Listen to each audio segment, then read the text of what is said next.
Γεια σας, καλημέρα σας. Είχαμε καιρό να δούμε πολιτικούς από τα τρία μεγαλύτερα κόμματα να είναι εδώ παρέα μας. Η αλήθεια είναι αυτή και χαιρόμαστε γι' αυτό. Βεβαίως. Θα ξεκινήσουμε από την κυρία Ζωή Ράπτη που είναι μαζί μας σήμερα, Υπουργός Υγείας. Καλώς ήρθατε. Σας ευχαριστούμε πολύ. Και μάλιστα είσαστε και ειδικοί για την ψυχική μας υγεία που είναι πολύ χρήσιμο. Αυτό θα τα πούμε και αργότερα.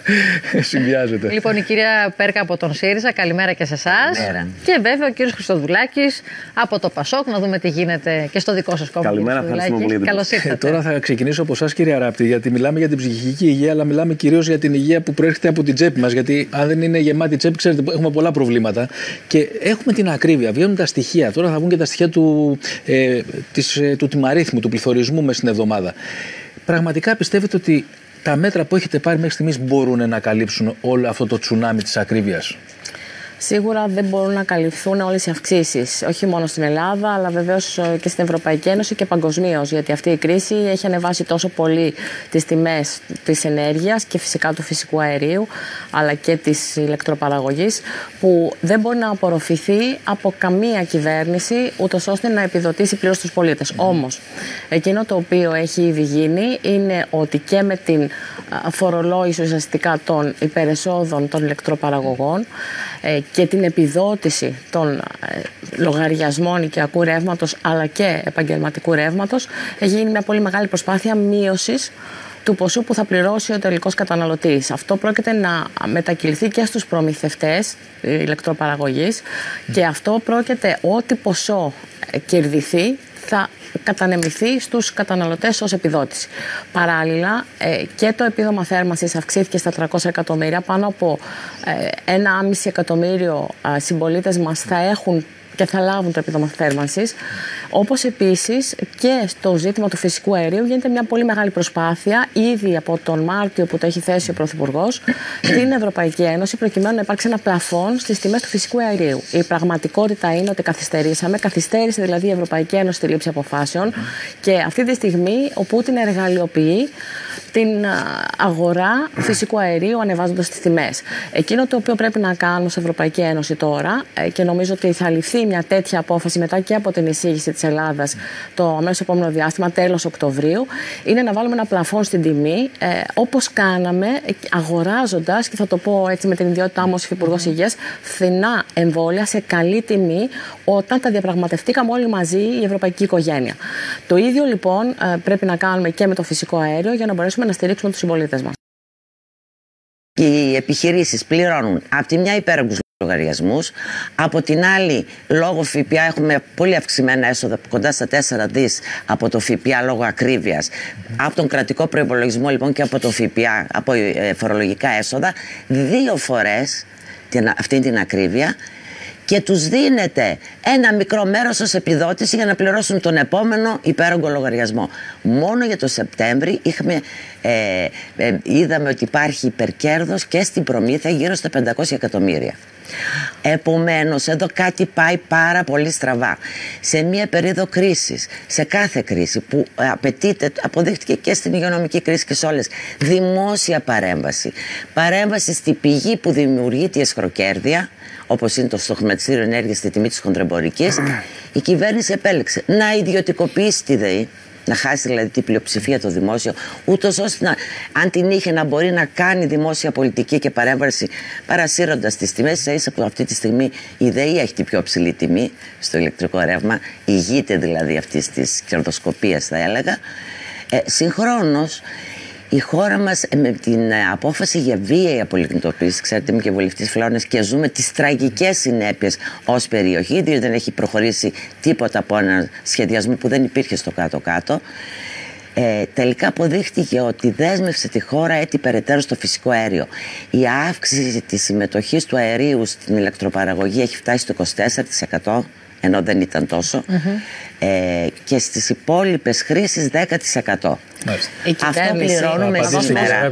Ένα στοιχείο μόνο, αν μπορώ να πω. Μπορείτε να έχετε ένα διάλογο, απλώς μην καλύπτει ο ένας τον άλλο. Η κυβέρνηση με το πλαφόν στην τιμή του ηλεκτρικού ρεύματος, γιατί έχει βάλει πλαφόν, έχει καταφέρει ούτως ώστε σήμερα η χώρα μας να είναι η δεύτερη στην Ευρώπη σε χαμηλό τιμολόγιο. Είμαστε 80% κάτω από την Ισπανία, Και 20% Για να τελειώσω λίγο και εγώ τη σκέψη μου. Και 20% κάτω από την Πορτογαλία. Είμαστε η δεύτερη πιο φθηνή σε ηλεκτρικό ρεύμα. Επειδή δίνετε επιδοτήσεις, δεν υπάρχει πλαφόν με την έννοια του πλαφόν. Ναι, όχι με την έννοια του πλαφόν, με την έννοια των επιδοτήσεων. Προφανώς, όταν μιλάμε για πλαφόν, η Ευρωπαϊκή Ένωση έχει δώσει ένα χαμηλότατο όριο στο οποίο μπορεί να πωλείται η τιμή του ηλεκτρικού ρεύματος. Έτσι, να υπάρχει τιμή ηλεκτρικού ρεύματος. Είμαστε κάτω από αυτό το όριο.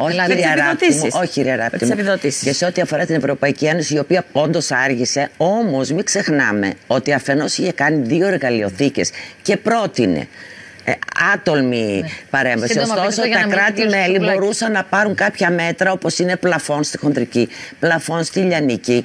Προθεσμιακή αγορά δεν είχαμε εμείς. Η ρηχή αγορά της ενέργειας. Γι' αυτό έγινε όλο αυτό που έγινε και βλέπουμε και στο προσχέδιο του προϋπολογισμού η κυβέρνηση εμένει σε αυτή την πολιτική. Ποια είναι? Επιδοτεί κατευθείαν την εσχροκέρδεια. Γιατί μπορεί να συγκυβερνήσει αυτό το πλαφόν πάντως εσείς το είχατε πει πρώτοι. Και εξακολουθούμε να το λέμε και το λέμε. Αλλά δεν βλέπω να υιοθετείτε όμως. Να σας πω γιατί το λέμε. Γιατί προφανώς και δεν έχει καμία σχέση η επιδότηση του ρεύματος με το πλαφόν. Γιατί δεν έχει καμία απολύτως σχέση? Γιατί στην επιδότηση του ρεύματος παίρνουμε τα λεφτά από τους Έλληνες φορολογούμενους, τα επιστρέφουμε για να πληρώνουν τις σταθερά αυξημένες τιμές των ηλεκτροπαραγωγών, οι οποίοι δεν επιμερίζονται καθόλου με κανέναν τρόπο απολύτως κανένα μερίδιο διαχείρισης της κρίσης. Εμείς τι είπαμε που είναι διαφορετικό? Να μπει πλαφόν στη λιανική τιμή του ρεύματος, δηλαδή πάρε την τιμή του Μαΐου του 2021, βάλει ένα 10% περιθώριο μεταβολής και αυτή είναι η τελική λιανική τιμή που φτάνει στον καταναλωτή. Αυτή είναι μια τεράστια διαφορά. Γιατί αυτοί που θησάβριζαν στις καλές εποχές πρέπει σήμερα να λάβουν και εκείνοι και όχι μόνο οι πολίτες ένα μερίδιο. Πάντως, κύριε Χριστοδουλάκη, συγγνώμη που σας διακόπτω, αλλά κανένας από τους τρεις σας δεν αναφέρθηκε και στο καλάθι της νοικοκυράς, που λέμε του νοικοκυριού. Θα πω εγώ καλύτερα για να είμαστε σωστοί. Γιατί πάμε και εμείς και ψωνίζουμε, δεν πάει μόνο η σύζυγός μας. Δεν έχετε αναφερθεί, ασχολείστε μόνο με την ενέργεια. Και έχουμε ξεπεράσει το θέμα της ακρίβειας του ράφι. Αυτό ακριβώς το δεύτερο σημείο που θα έβαζα. Απλά για να κλείσω το πρώτο. Υπάρχει μια κριτική από όλους μας και από την κυβέρνηση και από όλους μας προς την Ευρωπαϊκή Ένωση. Για ποιο λόγο φύγαμε από άλλη μια σύνοδο κορυφής στην Πράγα χωρίς να καταλήξουμε σε αποφάσεις που αφορούν τη διαχείριση του φυσικού αερίου. Όχι, δεν θα πάω σε αυτά. Όχι, λέτε για το ενεργειακό. Στην οικονομία είμαι. Χωρίς διαχείριση των θεμάτων που αφορούν το φυσικό αέριο. Και είπε η κυρία Ράτη σωστά για πλαφόν στο φυσικό αέριο. Αφού αυτή είναι η στρατηγική της κυβέρνησης και επισέρουμε που το θέσαμε στην Ευρώπη, γιατί δεν το κάνουμε εμείς το ηλεκτρικό ρεύμα που να αφορά τους ηλεκτροπαραγωγούς? Και δεύτερον, για να έρθω στο θέμα που θίξατε πολύ σωστά, κύριε Σιωμόπουλε. Το δεύτερο ζήτημα ακριβώς αφορά την ακρίβεια στο σούπερ μάρκετ και στη βενζίνη και στο πετρέλαιο θέρμανσης και κίνησης. Το συζητήσαμε και πριν μπούμε. Δεν γίνεται με τόσο αυξημένες τιμές να παραμένουν σταθερά υψηλοί οι έμεσοι φόροι. Οι οποίοι έμεσοι φόροι είναι κοινωνικά άδικοι. Γιατί όταν πάμε να βάλουμε βενζίνη στο αυτοκίνητο. Συμφωνείτε με το ΣΥΡΙΖΑ. Κατάργηση έμεσων φόρων. Μείωση. Για να είμαστε ρεαλιστές. Μείωση των έμεσων φόρων που θα ενισχύσουν την κατανάλωση. Και άρα θα διατηρήσουν τον απόλυτο αριθμό των φορολογικών εσόδων. Μείωση του ΦΠΑ για να μειωθεί το καλάθι του νοικοκυριού και όχι της νοικοκυράς, έτσι ώστε να είναι διαχειρίσιμο. Έχουμε 30% αυξήσει αυτή τη στιγμή και τα λεφτά δεν τελειώνουν στο τέλος του μήνα, τελειώνουν στις 20 και 22 του μήνα. Κύριε Αράπτη, γιατί μείωση του κατανάλωση στα καύσιμα, να μειωθεί η τιμή της βενζίνης. Γιατί και κλείνω. Για να απαντήσει, κύριε Αράπτη, γιατί δεν κάνει κάποια από αυτά τα όταν οι φόροι αυτοί είναι οριζόντιοι, τους πληρώνουν όλοι το ίδιο χωρίς εισοδηματικά κριτήρια. Άρα λοιπόν το μοντέλο που λέει τα παίρνουν από εμάς, από όλους μας. Με οριζόντιο μάλιστα τρόπο που είναι κοινωνικά άδικος. Μας τα δίνουν με όρους υποτιθέμενης κυβερνητικής γενεοδορίας για να δημιουργήσουν δυνητικές εκλογικές πελατείες. Για να πληρώνουμε τις σταθερά αυξημένες τιμές που δεν έχουν κανένα πλαφόν και δεν μεταβάλλονται. Είναι προβληματικό. Δεν θέλουμε πολίτες ομήρους. Δεν θέλουμε πολίτες ομήρους. Γιατί δεν εφαρμόζονται κάποιες από τις προτάσεις της αντιπολίτευσης? Δεν είναι όλες λάθος. Από το εξής. Ο Υπουργός Ανάπτυξης, ο κύριος Άδωνης Γεωργιάδης, μίλησε και συνομίλησε πολλάκις με τους εκπροσώπους των μεγάλων αλυσίδων προκειμένου να έχουμε 50 προϊόντα τα οποία είναι απαραίτητα για το καλάθι του νοικοκυριού, θα συμφωνήσω εδώ με τον κύριο Χριστοδουλάκη, και να μπορέσουμε να έχουμε συγκράτηση των τιμών όσο γίνεται περισσότερο. Τώρα, σε σχέση με την μείωση, για παράδειγμα, των φόρων τις οποίες αναφέρετε, έχει αποδειχθεί ότι αυτό δεν μετακυλίεται στον καταναλωτή. Για παράδειγμα, η μείωση του ΦΠΑ τελικώς απορροφάται στην ενδιάμεση αλυσίδα πριν φτάσει στον καταναλωτή, και ο καταναλωτής. Για το καλό μας, δηλαδή. Δεν μπορείτε να ελέγξετε. Για το καλό μας, δηλαδή, δεν μειώνεται το ΦΠΑ. Θα απαντήσω. Ότι ο καταναλωτής δεν κερδίζει από αυτό, ενώ χάνει έσοδα το κράτος από την ώρα που χρειάζεται τα έσοδα, για τις πολλές χιλιάδες δραστηριότητες τις οποίες πρέπει να υποστηρίξει. Και πρέπει να υποστηρίξει και τα σχολεία, πρέπει να υποστηρίξει και την ανάπτυξη, πρέπει να υποστηρίξει και την δικαιοσύνη, πρέπει να υποστηρίξει και την υγεία. Άρα αυτό είναι ένας μηχανισμός. Συγγνώμη, αυτή είναι η πραγματικότητα. Ζήσαμε τα 2 χρόνια της πανδημίας και ξέρουμε τι σημαίνει αυτό για την ελληνική οικονομία και παγκόσμια για την οικονομία. Σήμερα λοιπόν είναι απαραίτητο περισσότερο από ποτέ να διατηρήσουμε τη δημοσιονομική σταθερότητα, να υποστηρίξουμε τους πολίτες με τον μεγαλύτερο δυνατό τρόπο, όπως το κάνει αυτή η κυβέρνηση, και βεβαίως να γίνει μια πολύ μεγάλη προσπάθεια σε ευρωπαϊκό επίπεδο, όπως είπαμε προηγουμένως, την οποία ξεκίνησε η χώρα μας. Μόνο στην προσπάθεια έχουμε μείνει. Όχι, δεν έχουμε μείνει στην προσπάθεια. Ήδη η πρόεδρος της Ευρωπαϊκής Επιτροπής, η Ursula von der Leyen, είπε ότι άμεσα, δηλαδή μέχρι το τέλος Οκτωβρίου, θα έχουμε αποφάσεις. Εντάξει, δέχεται πειρά και η ίδια κυρία Ράπτη τον έσω. Τώρα μην κοροϊδευόμαστε. Είναι και ήδη αργά. Εγώ θέλω ήδη αργά, όχι τον Οκτώβριο. Είναι ήδη αργά. Και να πιστεύω ότι θα καταλήξουμε τελικά σε μια κοινή ευρωπαϊκή πολιτική που είναι πάρα πολύ χρήσιμη, η αλληλεγγύη μεταξύ των κρατών, όπως κάναμε, ξαναλέω, και στα θέματα της υγείας. Τώρα, κυρία Πέρκα, εσείς να μας πείτε τι δεν πάει καλά με τη δικιά σας πολιτική και στις δημοσκοπήσεις είστε σταθερά πίσω. Πάντως, θα μου επιτρέψετε 2 σχόλια στα προηγούμενα. Θα απαντήσετε, αλλά θέλω να μου πείτε για ποιο λόγο τελικώς δεν πείθετε τον κόσμο. Λοιπόν, θα σας απαντήσω κάνοντας πρώτα 2 σχόλια. Πρώτο και κύριο, είμαστε προτελευταία χώρα στην αγοραστική δύναμη των πολιτών. Όσο και να ιεροποιείται για να παρουσιάσει μια εικονική πραγματικότητα, όχι, δεν κάνει ό,τι μπορεί η κυβέρνηση, ούτε στηρίζει τα νοικοκυριά και τις επιχειρήσεις, στηρίζει μεγάλα συμφέροντα, γνωστά, λίγα, συνεχώς με όλες τις πολιτικές. Ναι. Τα 250 ευρώ που θα πάρουν οι ευάλωτοι στο τέλος του χρόνου. Ακούστε λίγο. Δεν μπορεί να παίρνετε από τη μία τσέπη από τον κόσμο και να δίνετε την ίδια επιδότηση μία μικρή επιστροφή. Δεν είπαμε. Η χώρα μας. Και τον κατηγορούσε η Νέα Δημοκρατία. Η χώρα μας. Και σωστά τον κατηγορούσε. Μην με διακόπτετε όμως. Η χώρα μας, με στοιχεία της Eurostat, φάνηκε ότι το 19-21, ούτως ή άλλως, μέχρι το 21 πριν το πόλεμο, είναι μέσα στις 4 χώρες που μεγάλο ποσοστό του πληθυσμού βρίσκεται σε κίνδυνο φτώχειας. Δεν μου λέτε όμως γιατί δεν έχετε ρεύμα ανοίξει παρά το γεγονός, όπως λέτε, ότι κυρία Καντώνα, εάν κάθε μέρα ήμασταν εδώ και είχαμε 10 λεπτά χωρίς διακοπές να πούμε την πραγματικότητα και της οικονομίας, της κοινωνίας και ότι τι συμβαίνει, είμαι σίγουρη ότι θα τα ποσοστά μας αμέσως μεγαλύτερα. Γιατί εμείς δεν τη δείχνουμε την πραγματικότητα. Δεν λέω για εσάς, καταλαβαίνετε τι λέω. Υπάρχει ένα. Δεν λέω για εσάς. Αλλά βλέπετε ότι. Τέλος πάντων, να μην μιλήσω για όλα τα μέσα. Άρα λέτε ότι ο κόσμος δεν έχει σαφή εικόνα. Βεβαίως δεν έχει σαφή εικόνα. Μεγάλο κομμάτι, όχι όλος ο κόσμος. Το γεγονός ότι μπορεί να έχει σαφέστατη εικόνα. Παράδειγμα, κυρία Καντώνα, εγώ θα σας πω το εξής. Βλέπουμε ότι η νεολαία έχει προτίμηση στο ΣΥΡΙΖΑ. Αυτό αποτυπώνεται. Παραδοσιακά είχε προτίμηση στο ΣΥΡΙΖΑ. Να σας πω γιατί. Γιατί είναι πιο ενημερωμένη. Γιατί υπάρχει και το διαδίκτυο. Τώρα υποτιμάτε, μισό λεπτό κυρία Πέρκα, τώρα υποτιμάτε τους μεγαλύτερης ηλικίας ψηφοφόρους. Δεν τους υποτιμάω. Οι άνθρωποι τους. Δηλαδή ότι άλλοι είναι ανενημέρωτοι και γι' αυτό ψηφίζουν η Νέα Δημοκρατία ή η ΠΑΣΟΚ ή οτιδήποτε.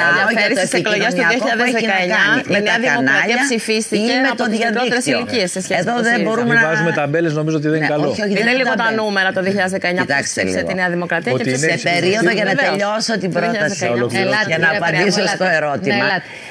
Στην περίοδο την προεκλογική που αναγκαστικά και ο χρόνος μοιράζεται, αλλά και όλοι μας θα βγούμε πιο έντονα να πούμε την πολιτική μας πρόταση, πέρα από την κριτική που θα κάνουμε στα πεπραγμένα της κυβέρνησης, νομίζω ότι τα πράγματα θα είναι διαφορετικά και στο τέλος στη κάλπη θα μετρηθεί πραγματικά. Να ακούσουμε και τον κύριο Χριστοδουλάκη, γιατί έχουμε και μια ενδιαφέρουσα εκδήλωση που θα μας πει η κυρία Ράπτη.